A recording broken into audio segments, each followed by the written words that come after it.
Good afternoon. Peace be with you. I'm honored to be here today to help in celebrating the memory and the life of our friend Butch Busno. What can be said about this real icon of a man? Now that he has passed on, we have the opportunity and even the duty to look back on his life and how he affected us. Life is full of mysteries. Indeed, life itself is a mystery.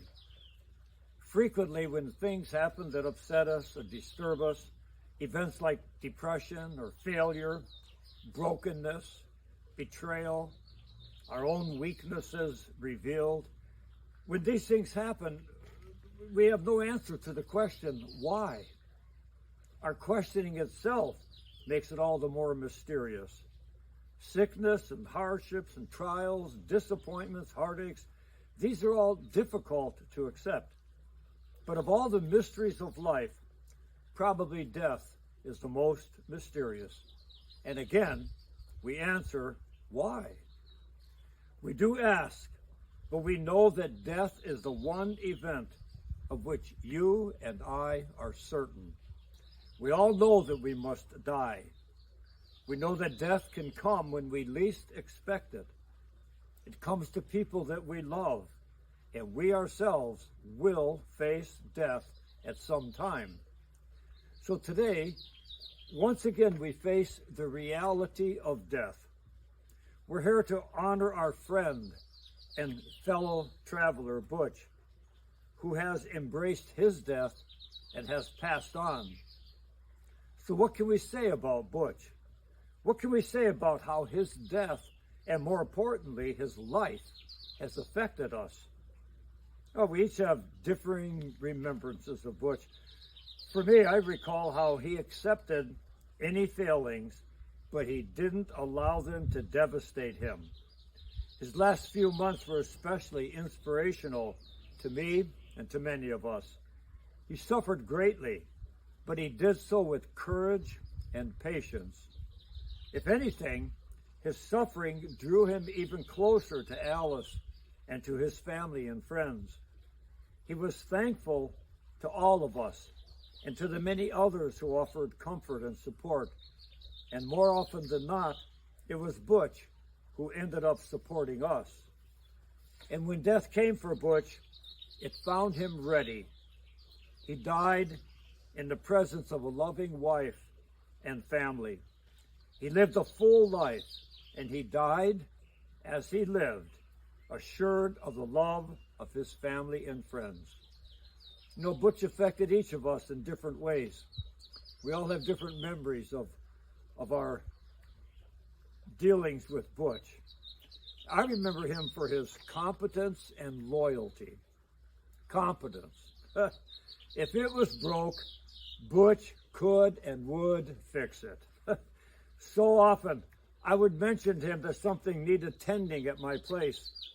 And within a very short time, Butch was there, and he healed it. He was especially famous for his shirt pocket toolbox. I think he could rebuild an engine with his pocket toolbox. One memory I have, something was wrong with my car engine. I asked him to look at it. He came down, and he stared at it for about 3 minutes. He stared at the offending parts under the hood. Now, you know, I can fix anything too, if all it requires is a crowbar and a sledgehammer. So I was bewildered by his staring. And I asked him finally, what are you doing? He looked up at me and he said, well, I'm looking at this. And then he healed it. Amazing. And his loyalty, which was loyal to his family, to his friends, and to his country. He never gave up. He never gave up on his family or friends, even if they walked a very different path. Butch was there. Butch was loyal. So often I would ask him for help on some project that I couldn't do myself any longer, like fixing or setting up the air conditioner on the roof. And say, Butch, when you get a chance, come down and get my air conditioner going, would you please? And he said, yeah. And then 2 or 3 days later, I said, hey, Butch, are you going to get a chance to look at that air conditioner? He said, I already did it. I did it 2 days ago. So he came down and fixed my stuff. I didn't even know that he was fixing it. So these are just some of my memories, and we all have different memories of how he affected us. And these are just a few of the gifts of his life that he gave to me over our almost 30 years of friendship. I'm sure that each of us could list many other attributes. Hopefully, his examples will encourage us, each one of us, to use his gifts to us in our lives.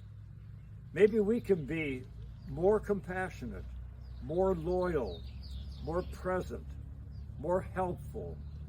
This could be our most important tribute to Butch, to share the gifts that he gave us with each other and with everyone that we touch. My sincerest condolences to you, Alice, and to you. You've been such a dear neighbor. To you, Daryl and Amy, and your daughter, Maya. To you, Yvonne, and to you, Allison and Alex and Marcus. Thanks for this opportunity to share remembrance of his life at this sacred time. In closing, I want to talk about a Lorenzo Hubble, a man who lived at the Hubble Trading Post up in northeastern Arizona. And for about 40 years, he worked with the Navajo people, learned their language, helped them, was always honest and fair in the way he dealt with them from his trading post. And when he died in 1930, one of the elders of the Navajo Nation, Many Horses, had this to say about Lorenzo Hubble, and I'd like to say it about Butch. He said, you wear out your shoes, or you buy another pair. When the food is all gone, you just buy more. You gather melons, and more will grow on the vine. You grind your corn and make bread, which you eat, and next year you will have plenty more corn. But my friend, Butch Busnell, is gone, and there is no one to take his place. Eternal rest grant unto him, O Lord, and may the perpetual light shine upon him. May his soul and the souls of all the faithful departed, through the mercy of God, rest in peace. Amen. Peace be with you, and thank you.